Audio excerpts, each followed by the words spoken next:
तो आज का हमारा क्वेश्चन है electric field intensity due to thin infinite parallel sheets of charge.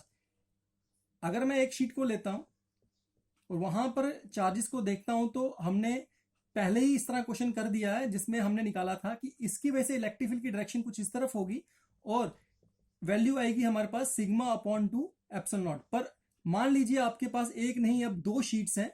एक शीट का नाम मान लीजिए ए शीट है और दूसरे का नाम है बी शीट।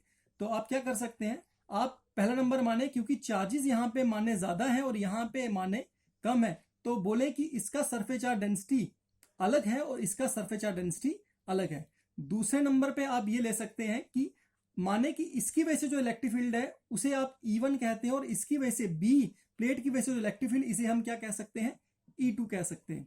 अब यहां पर सामने पता चल रहा है कि इनकी इलेक्ट्रिक फील्ड लेफ्ट और राइट की तरफ होगी और हमारे पास यहां पर तीन रीजन बनते हैं।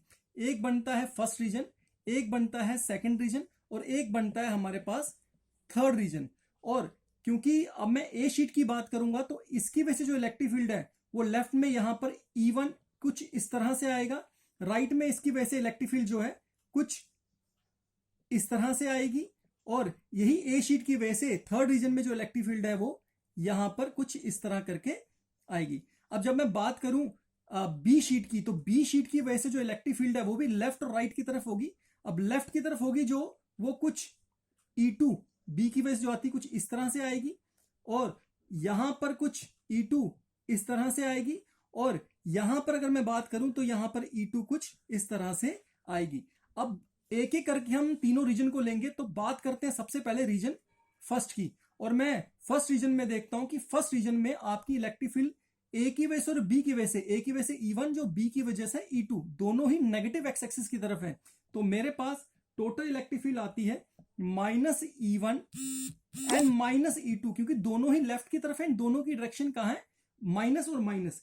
तो इलेक्ट्रिक फील्ड की क्योंकि वैल्यू मुझे पता है कितनी होती है, sigma upon two epsilon not, और क्योंकि ये 1 है तो यहां पे सिग्मा 1 आएगा।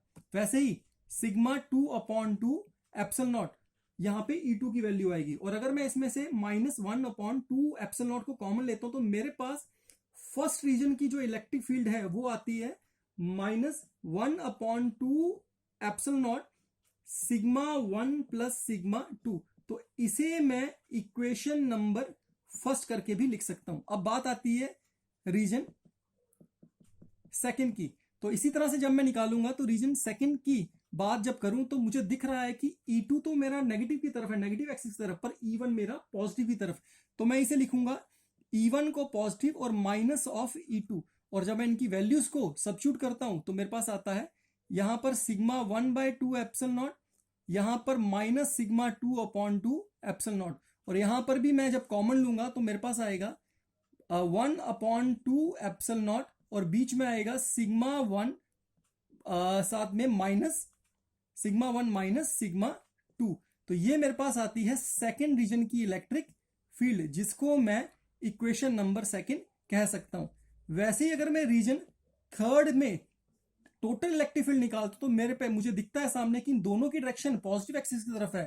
तो यहां पर दोनों ही E1 और E2 दोनों प्लस होंगे और जब मैं वैल्यू पुट करूंगा sigma 1 upon two epsilon not plus sigma 2 upon two epsilon not, तो जब मैं कॉमन लूंगा मेरे पास आएगा 2 epsilon not 1 upon two epsilon not sigma 1 plus sigma 2। तो जो ये मेरे पास इलेक्ट्रिक फील्ड आती है ये आती है रीजन थर्ड के लिए। अब ये तो जनरल इसके फॉर्मूला आ जाते हैं फर्स्ट रीजन, सेकंड और थर्ड रीजन के लिए। स्पेशल केस में आप लोग क्या कर सकते हैं, तो स्पेशल केस में आप क्या करेंगे कि आप बात करेंगे कि जो दोनों शीट्स हैं अगर आपकी, उन दोनों शीट्स को अगर आप लेट करें कि भाई एक में पॉजिटिव चार्ज है, माने यहां पे 2 पॉजिटिव और यहां पर 2 नेगेटिव है।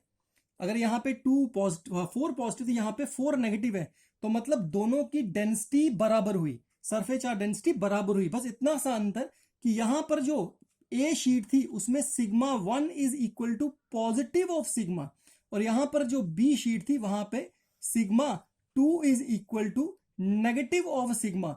ऐसा मैंने क्यों बोला, क्योंकि यहां पे एक में पॉजिटिव है एक में नेगेटिव, क्योंकि दोनों का नंबर सेम है इसलिए डेंसिटी मैग्नीट्यूड में बराबर है, पर आपका एक साइन पॉजिटिव है और एक साइन क्या है, नेगेटिव है। तो क्यों ना अगर आपके पास दो प्लेट्स हो, एक पॉजिटिव और एक नेगेटिव, और आपको दोनों प्लेट्स के आस पास में इलेक्ट्रिक फील्ड निकालनी, तो यहां पर भी आप देखें तो 3 रीजन बनते हैं, first region, second and third. तो आप निकालें अब रीजन फर्स्ट में कितनी इलेक्ट्रिक फील्ड है। तो आपने करना कुछ नहीं, सिग्मा 1 की जगह सिग्मा को पुट करना है, सिग्मा 2 की जगह माइनस सिग्मा को पुट करना है। तो चले फ्रॉम इक्वेशन फर्स्ट, अगर आप सिग्मा 1 को प्लस सिग्मा पुट करते हैं और सिग्मा 2 को आप माइनस सिग्मा पुट करते हैं, तो हमारे पास ई फर्स्ट में आंसर कितना आता है, 0, क्योंकि ये आपस में कट जाएगा। और वैसे ही मतलब यहां पर इलेक्ट्रिक फील्ड आपकी आती है इज इक्वल टू 0।